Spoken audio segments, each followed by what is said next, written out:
Brigitte es bióloga de la Universidad Javeriana. Ella es magíster en Conservación y Desarrollo Tropical de la Universidad de Florida y PhD honoris causa en Gestión Ambiental del Instituto Universitario de La Paz. Exdirectora del Instituto Alexander von Humboldt y actual rectora de la Escuela de Administración y Negocios, además de ser columnista de opinión en La República y en El Espectador. Yo voy a tratar de hacer algo como curioso, y es aprovechando que estoy aquí en el Hotel de la Mina de Cerrejón, haciendo una visita que trato de hacer cada cierto tiempo para evaluar un poco el desarrollo de la minería en esta zona de La Guajira, tener una idea como pues lo más autónoma posible de lo que sucede para comentar sobre el paro ambiental y sobre la discusión que ha habido en relación con uno de los componentes asociados con el paro ambiental que circuló tal vez hace 8 días, que es la oposición a la megaminería, la solicitud que hacen las organizaciones que firman el documento de paro ambiental, donde se exige una moratoria a la megaminería. Y un tema alrededor del cual, por supuesto, ha habido una controversia larga que no solo afecta o no solo se basa en decisiones complejas asociadas con la mina de carbón del Cerrejón, sino con la mina de cobre y metálicos, incluido el oro, potencialmente a desarrollar en Quebrado Jericó, en el suroriente antioqueño, o la mina de oro de Minesa, que está en mediaciones del páramo de Santurbán, cerquita, al lado, por debajo, y otros proyectos de megaminería que están en perspectiva y que todos los días suenan con digamos, una visión realmente muy heterogénea de lo que significan y de su relación con los problemas, digamos, que el paro quiso poner en evidencia. Entonces, digamos, el caso que puede extenderse a muchos otros proyectos mineros es el de minería de carbón aquí en Cerrejón. Estamos muy cerca. La Universidad del Norte ha sido un actor importante en distintos momentos y en distintas condiciones en el análisis sobre el desarrollo de la minería, que empezó hace casi 40 años y que terminará dentro de otros 30 más o menos, un ciclo de vida de un proceso de explotación del carbón y de exportación de carbón en un territorio indígena, y que obviamente por su expansión en el tiempo requiere un análisis con una escala o con digamos, una visión muy amplia y una visión ojalá serena, porque pues tiene momentos muy distintos. Hace un mes la mina estaba en paro, los trabajadores estaban en huelga, el sindicato, varios de los sindicatos de Cerrejón estaban en huelga, hay una discusión muy importante acerca pues de si el Cerrejón es un ejemplo de un desastre socioecológico de cartilla, diciendo aquí es donde estamos viendo por qué el mundo se está acabando y por qué hay una crisis climática y por qué hay una crisis ambiental y por qué hay una crisis social, o por el contrario es un ejemplo de el uso de un recurso limitado, un recurso no renovable, que tiene el potencial de capitalizar, digamos, los avances tecnológicos, de invertir en la región y en el país de distintas maneras y de generar bienestar hasta el punto de revertir su título minero, como está previsto en el año 2036, a la nación y hacer cuentas para ver cómo nos fue. Por supuesto, bajo las manos de varias empresas que han sido propietarias del proyecto, no solamente una empresa. Y en contraste con otras empresas mineras en el Cesar, que han tenido también mucha figuración en la prensa durante los últimos días y en redes sociales. Y a eso voy con el tema con el siguiente numeral, digamos que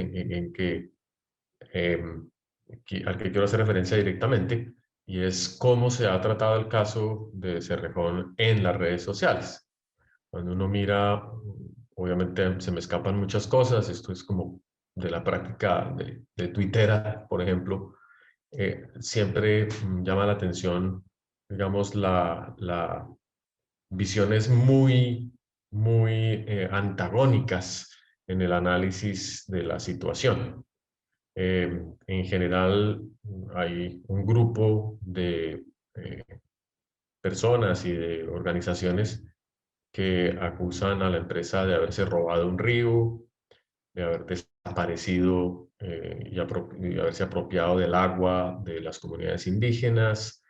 de haber generado distintos niveles de afectación en la salud de las comunidades indígenas Wayuu, y entre muchas otras cosas, de no pagar impuestos, etcétera, etcétera. En general, un panorama tremendamente negativo sobre la empresa y en muchos casos con unas acusaciones extremadamente graves. Recordarán que hace tal vez un poco más de un año una comisión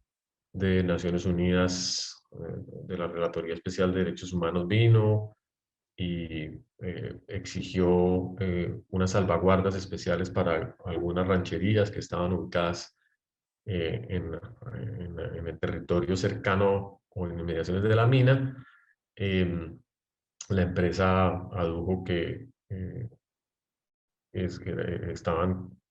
montadas sobre una interpretación completamente equivocada de lo que estaba sucediendo y presentó, digamos, su visión, pero pues ese proceso ha llegado incluso a las revistas científicas en las cuales ya expertos escriben a favor y en contra de la mina con no necesariamente papers desde el punto de vista técnico-científico, pero sí cartas de expertos, opiniones de expertos en las cuales algunos dicen que la mina es un caso de violación de derechos humanos espantoso y que habría que básicamente nacionalizarla para cerrarla lo más rápido posible. Y otros, como les decía, que consideran que aquí lo que hay es una campaña de desprestigio muy fuerte contra la minería corporativa y contra la minería transnacional y que pues están dispuestos a demostrar que ninguno de esas acusaciones es cierta. Bueno, estoy haciendo un esfuerzo grande porque habiendo visto y conociendo el proyecto de larga data y sin ser periodista, sino tener una perspectiva muy personal de no transmitir ninguna de mis particulares opiniones al debate, pero sí dejar, digamos, tratar de transmitir más bien es lo extraño que resulta del debate cuando uno lo ve desde afuera. ¿Cuáles son los elementos que para cualquier ciudadano que quiere saber lo que pasa, que quiere formarse una opinión, se están presentando? Entonces, un elemento importante que pongo sobre la mesa es que obviamente en las redes sociales y en la prensa, dependiendo de su perspectiva declarada o no ideológica, hay un aparente posicionamiento entre lo público versus lo privado, de a quién le corresponde hacer bien las cosas y proteger el interés colectivo en este territorio, habiendo, como lo dije, siendo un territorio indígena complejo, históricamente complejo, con un rol del Estado más que cuestionado, con unas acusaciones de corrupción persistente y epidémica, muy grave, y también la defensa, digamos, de la perspectiva privada en la medida en que han fluido miles de millones de dólares, y no voy a presentar las cifras, de la exportación, producto de la exportación de carbón y de la actividad de la empresa hacia muchas partes. Digamos, dinero se ha producido. A veces el carbón está a mejor precio, a veces está peor, pero hay mucho dinero en juego. Entonces, la pregunta es si es suficiente tratar de entender este conflicto bajo una perspectiva de lo público versus lo privado, o hay otras disputas de intereses en juego más sutiles que puede estar sucediendo y no, para no simplificarlo de una manera grosera o grotesca. Ya mencioné que esto está asociado es con decisiones que seguramente van a ser más complejas hacia el futuro, porque Cerrejón ya está cerrando, ya está en plan de cierre. Y si a mí como ambientalista o como ecóloga me preguntan qué es lo que habría que hacer con Cerrejón, coincidiría que hay que cerrarlo. Probablemente lo que sucede es que yo pienso que hay que cerrarlo bien y del afán no queda sino el cansancio y que hay que hacer un plan muy cuidadoso de cierre. Para otras personas, tal vez el mecanismo de cierre debería ser distinto, pero eso en el caso de Cerrejón. En el caso, por ejemplo, de Drummond y otras carboneras, no hay plan de cierre, sino simplemente las empresas devolvieron los títulos y dijeron, qué pena, no se puede trabajar en Colombia, aquí les dejo el hueco. Y estamos en un problema grave porque pues, la Corte y otras instancias dicen, no, no, no, usted no nos puede hacer eso, usted no puede devolver el título y menos con ese argumento que es que en Colombia no se puede. Y dice, pues mire, a ver, nos vemos en un tribunal de arbitramiento y dentro de 10 años miraremos qué es lo que sucede. Pero están entonces decisiones de otros proyectos con vidas largas. Quebradona creo que tiene una expectativa de vida de 40 años, una mina totalmente subterránea, lo mismo que Minesa, y con grandes debates entre actores urbanos en Antioquia, en Bucaramanga, que habría que mirar con esos ojos o bajo esas preguntas y bajo esos supuestos que circulan, digamos, en las redes de lado y lado. Otro de los, digamos, de las fuentes de argumentación aquí es que se está hablando de un extractivismo en el cual se enfrentan dos maneras de aprovechar los recursos, una minería corporativa transnacional versus una minería artesanal que ha sido ilegalizada vía intereses empresariales, sabiendo que hay un buen porcentaje de minería ilegal asociada con el narcotráfico y el lavado de capitales. Todo esto, todo eso va en la misma bolsa y lo que causa curiosidad en las narrativas ambientales es los elementos que escogen o que se ponen en juego en esa conversación. Si estamos hablando de la minería y de los impactos ambientales de la minería, es claro que hay un grupo que siempre va directo hacia la minería empresarial y corporativa y la minería legal, aduciendo que el Estado, la autoridad ambiental ha sido cooptada por estos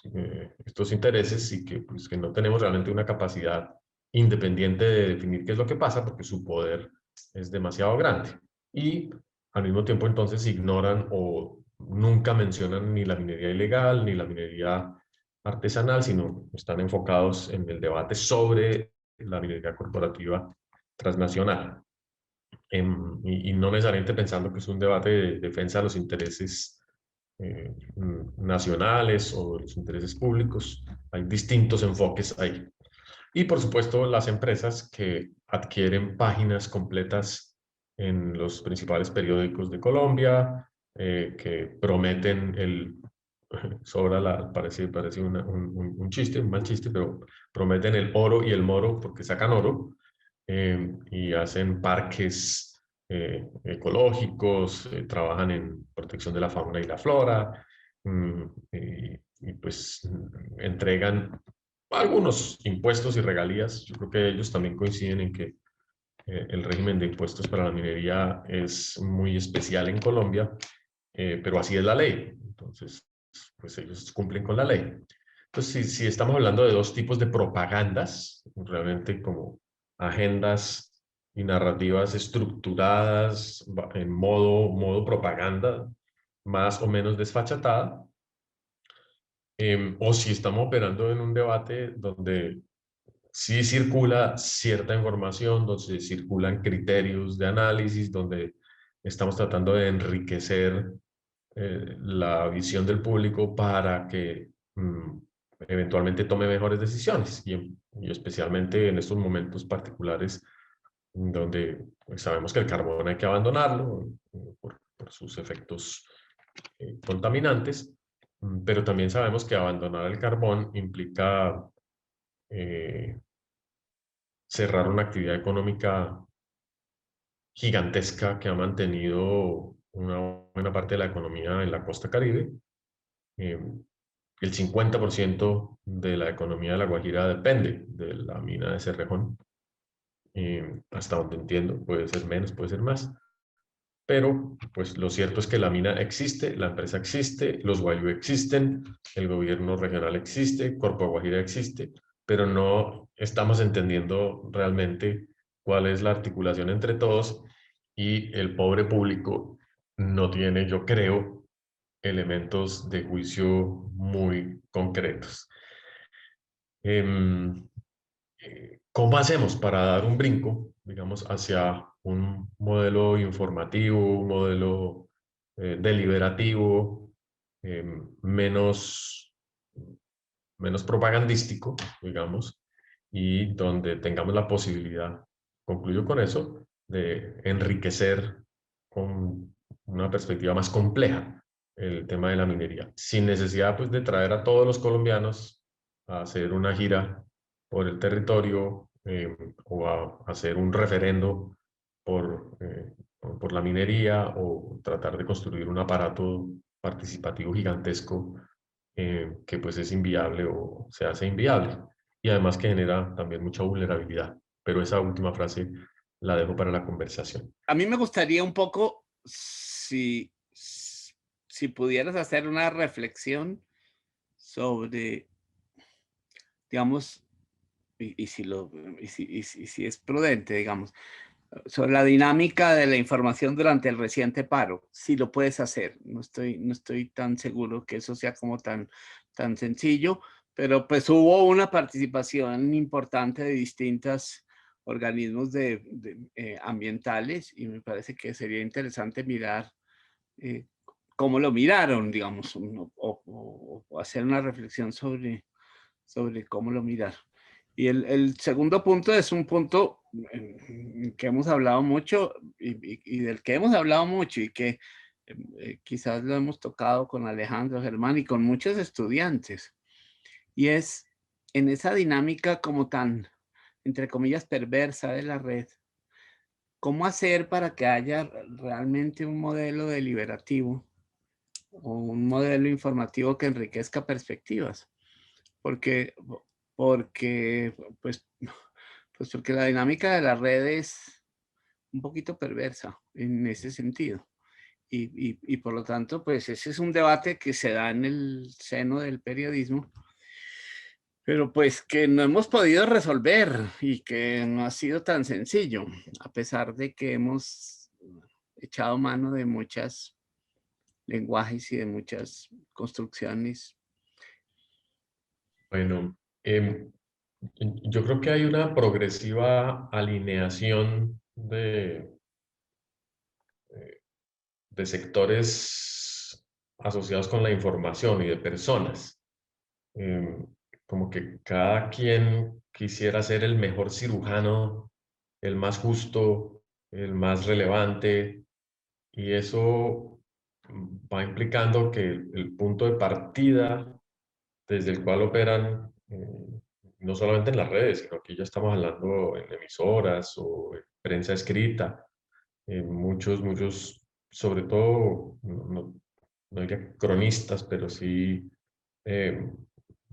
opinadores, por no decir influencers, que es una palabra muy traicionera, está muy asociado con el compromiso afectivo y moral con las causas ambientales. Es muy difícil no o hacerse a un lado o tratar de serenarse porque el mundo se está acabando y entonces todos queremos tratar de dar una clave esencial de por qué el mundo se está acabando y de quién es culpa que se esté acabando. Y eso yo creo que se nota mucho, y no solamente con el debate sobre la megaminería o la minería en general, sino, por ejemplo, en la retoma de las aspersiones de glifosato o la autorización de los proyectos piloto de fracking, o del tema de la deforestación, o del tema de la normatividad asociada con la regulación de plásticos de un solo uso o de plásticos en general. En fin, yo creo que todos los temas ambientales son muy, muy sensibles en este momento y más para los jóvenes. Una de las cosas que Primera Línea siente siempre es que les robamos el mundo o se los empuercamos al cabo de que puede colapsar durante sus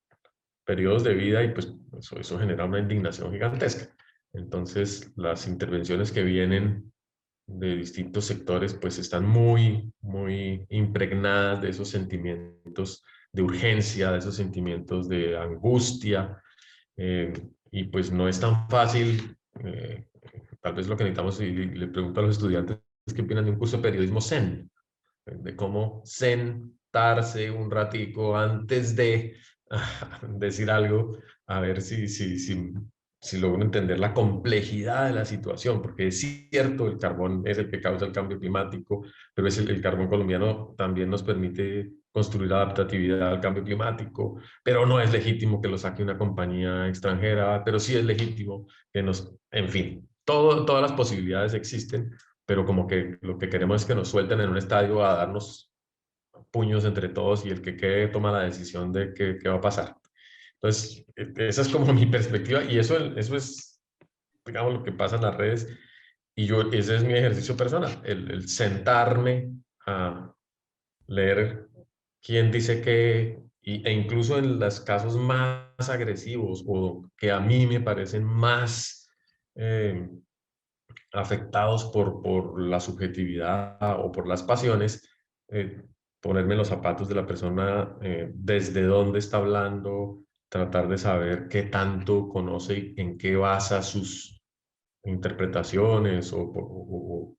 lo que yo podría incluso considerar un sesgo. Y también hacer el mismo autoexamen, ¿no? Hay un ejercicio muy de terapia también, decir, uy, lo que pasa es que yo he venido a Cerrejón constantemente los últimos 20 años y vengo analizando esto y tengo una posición privilegiada,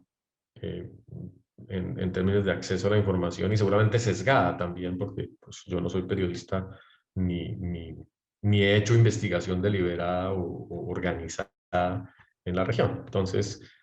pero sí creo que un ejercicio de periodismo zen podría ser una bonita, un bonito punto de partida para los estudiantes. Es que el tema de la subjetividad y la pasión también es el tema de la paz en este país.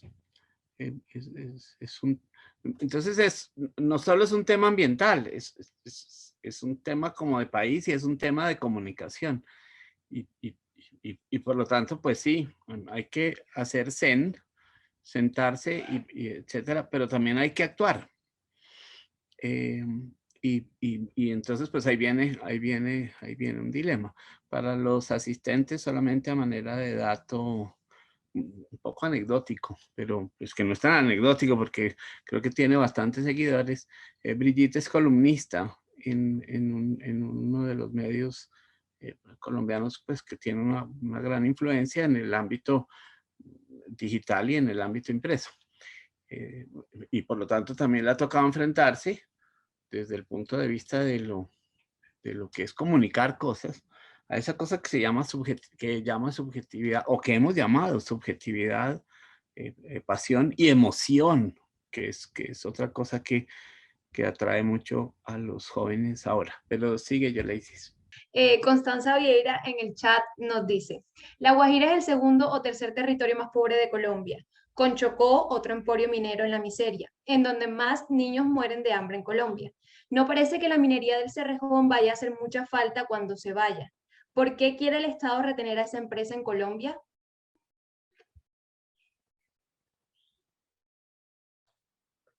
Bueno, saludo a Constanza. Gracias por la pregunta.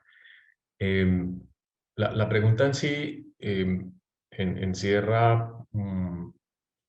exactamente una de las, digamos, de las necesidades de preguntarnos por otras cosas. Y es esa la correlación que no necesariamente causa y efecto entre la presencia de la empresa y la miseria en La Guajira o en el Chocó. Si se debe definitivamente digamos, el acuerdo político-social con la empresa es totalmente desventajoso pues, para la mayoría de la población, o si se trata de una mala adaptación, es decir, de un acuerdo perverso entre distintas fuerzas que se apropian, digamos, de la riqueza, independientemente que sean públicas o privadas, y hace que no le lleguen los recursos a unos pobladores que además viven en otro contexto cultural, en un contexto cultural, el contexto de la cultura guayú, donde hay castas, donde hay grupos, donde hay una ancestralidad distinta, muy complejo. ¿Por qué quiere el Estado retener esa empresa en Colombia? Pues porque de todas maneras genera mucho dinero y así, digamos, se lo roben todo, que podría ser una de las razones. Esa sería una razón para que el Estado quiera que siga estando. Y es una razón obviamente patética e ilegítima. ¿Cómo analiza uno eso? Es lo que habría que pensar. Y como mínimo, y es por ejemplo mi propuesta, mi posición muy personal, como mínimo lo que hay que garantizar es que después de 40, 50 años de transformar el territorio, porque sí se trata de una mina muy grande, eh, el impacto de esa transformación no genere más costos, más pobreza una vez se ha ido la minera. Es decir, no dejar ir a la minera antes de que responda por muchas de las cosas que había prometido y habría que mirar si cumplió o no cumplió. Pero esa es la discusión, esa es la discusión. Yo lo que propondría es en todos los medios tratar de generar ese debate que plantea Constanza, que es muy, muy importante. Creo que es el debate de fondo. Sí, tengo una anotación, Brigitte, un segundito, yo leí, que me parece que sería interesante, yo no sé qué tanto has estudiado eso, pero el hecho de que Constanza mencione Chocó, para quien es un público que no necesariamente está muy familiarizado con Colombia, pues lo que hace, bueno, hace muchas, pues quiere decir que también hay miseria en Chocó, etcétera, etcétera, y que es una cosa que viene de años, de años, de años, de años. Pero lo que es interesante es que en el Chocó hay afros y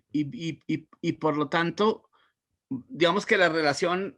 además la relación con las culturas, que es esencial, como lo vimos en la exposición de nuestro amigo de la Sierra Nevada,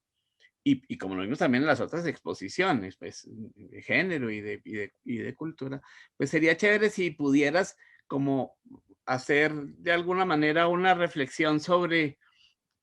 la relación con afros y la relación con guayú. Los guayú no son los mismos, para que quede claro, indígenas de la Sierra Nevada. Los guayú tienen una conexión muy profunda con Venezuela y con otras cosas, pues. Pero interesante oír algo alrededor de los afros. Brigitte, si tienes alguna anotación. Bueno, en el caso de los afros que están organizados más recientemente en territorios colectivos, pues digamos, el vínculo con el territorio pues tiene también sus particularidades, tiene su tradición, tal vez no tan antigua como la de los indígenas, pero igual que se remonta a 200, 300 años y por supuesto marcada por la historia de la esclavitud y de la minería forzada o de la minería como mecanismo de libertad, porque eso es lo que pasa con los afro. Y donde, digamos, las comunidades locales sí eran las que practicaban y siguen practicando la minería, por eso esa frontera tan compleja entre lo eh, tradicional, ancestral, y lo formal y lo informal y lo ilegal, ese gradiente o esa complejidad que se utiliza desde muchos puntos pues sobre todo para quedarse con el oro, en este caso. El carbón no era explotado por los guayú, no es un recurso que les importe, digamos, directamente, al punto de pues, que los funcionarios de la mina vienen de todas partes del país y Eventualmente hay indígenas como trabajadores de la mina, pero no sé en qué proporción ni nada por el estilo. En general, los pueblos indígenas colombianos no son los mineros ni los que utilizan o aprovechan o definen el régimen de aprovechamiento de sus recursos. En el caso, por ejemplo, de los campesinos en Boyacá, para irme a otro, digamos, otro grupo con otras características, es muy interesante porque sí son los campesinos o las comunidades rurales las que han construido también una minería de carbón o artesanal o de pequeña empresa, pero que hoy en día cobija más de 125.000 personas. Y que si el precio baja, se dedican a la papa y a la agricultura y a vender mano de obra. Si el precio sube, se dedican a hacer minería. Entonces tienen un sistema muy distinto, digamos, de gestión. Y por supuesto, en general no hay una visión desde el paro ni desde la sociedad de protesta de prohibir la minería para los afro o para los campesinos, porque se trata de una minería de subsistencia y una minería propia que hoy en día pues, puede transitar hacia un modelo de expropiación con la excusa de la eficiencia y de que hay alguien que sí se está haciendo cargo de los impactos ambientales, en fin, que es exactamente el punto en el que estamos de la política minera colombiana. ¿Quién explota? ¿Quién gana? ¿Quién responde por las transformaciones ecológicas? Gracias, Brigitte. En el chat, Keralina Escobar nos pregunta, ¿qué medidas se deberían tomar en consideración para impulsar la innovación sostenible? ¿A qué te refieres, Carlin, con innovación sostenible? Buenas tardes. Más que todo con la parte ambiental y todo lo que ha estado pasando con la explotación de la minería ilegal y lo que hemos visto también con los desplazos por el narcotráfico, la plantación de cocaína y eso. Bueno, tocas un tema álgido en la historia colombiana y que tiene otra vertiente de interpretación, y es que realmente no invertimos en innovación. Los problemas de los que estamos hablando son problemas históricamente reconocidos desde los años 60, desde los años 70. Esta minería de Cerrejón, cuando comenzó a plantearse como una posibilidad, yo creo que tenía todos los ingredientes de los que estamos hablando hoy como advertencias. Va a pasar esto, puede pasar esto, nos vamos a enfrentar a estas circunstancias. Y exactamente lo predicho sucedió o está sucediendo. Y tiende a pasar es porque realmente dentro de las políticas públicas o las responsabilidades del Estado no hay un interés marcado en monitorear bien, en eh,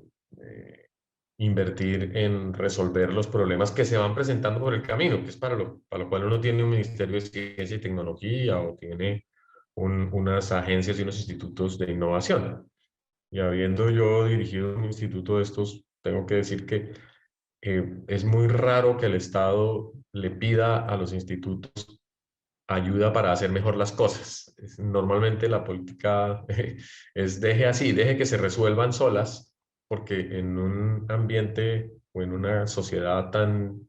inequitativa, tan asimétrica, donde los poderes pues, están marcadamente, digamos, diferenciados, es mejor no revolver el agua, es mejor no saber realmente, no tener suficientes datos, no tener buenas hipótesis, en fin.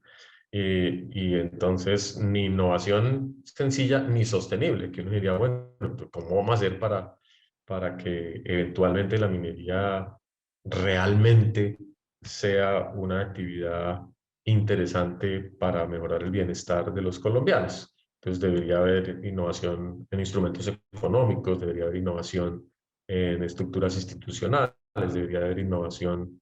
en gestión, en fin, innovación de muy diversa naturaleza para poder, bajo principios de sostenibilidad, ahí sí, ir mejorando el desempeño de un sector que sigue trabajando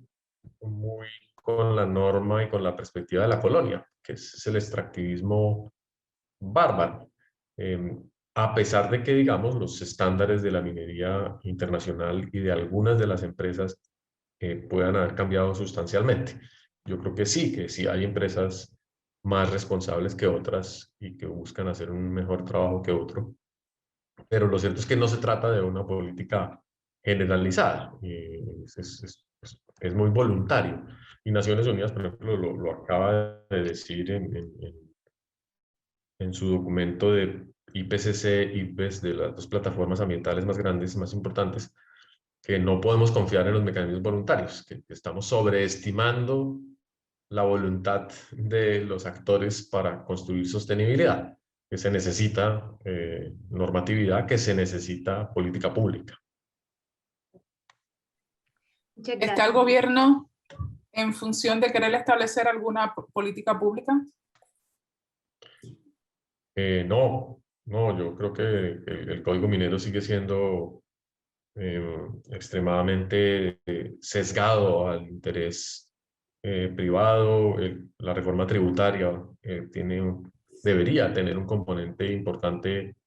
de reforma fiscal a las mineras, lo han dicho todos los economistas, no los ambientalistas, diciendo la minería no paga los impuestos que debería y no responde, no es fácil hacerla responder porque pues, es un monstruo muy grande, ni la ilegal ni la legal, es decir, la Agencia Nacional de Minería está evolucionando lentamente y ha tenido ciertos avances importantes en la última década, sobre todo, digamos, sobre todo en el periodo 2010-2016. Se retomó la actividad de investigación en el Servicio Geológico Nacional, pero por ejemplo, uno de los debates grandes en Colombia está concentrado en el impacto en el agua subterránea de las actividades mineras, sobre todo las de oro, porque se trata de minas a gran profundidad que tienen el potencial de alterar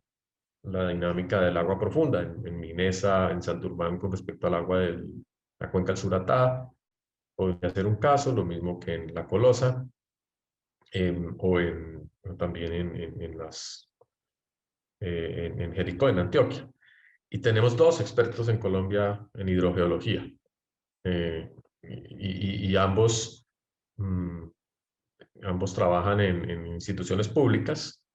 pero pues un país no puede depender del conocimiento de dos personas. Es muy complejo. Y el resto del conocimiento en hidrogeología está sobre todo en las empresas mineras o en las empresas consultoras internacionales, que dependiendo de que tantas cartas, digamos, que tanto prestigio tengan, pues pueden ayudar como pueden empeorar las cosas, ¿no? Porque todos sabemos que uno contrata a un consultor o le pide ayuda a una empresa porque ya casi que sabe cuál es el resultado que le está contratando. Entonces, sí, es muy débil la forma que se está haciendo todavía la minería desde el sector público, el licenciamiento ambiental, el seguimiento de los planes de manejo. Gracias, buenas tardes. Escuchando todo esto, me llama la atención si en la lucha que se está realizando,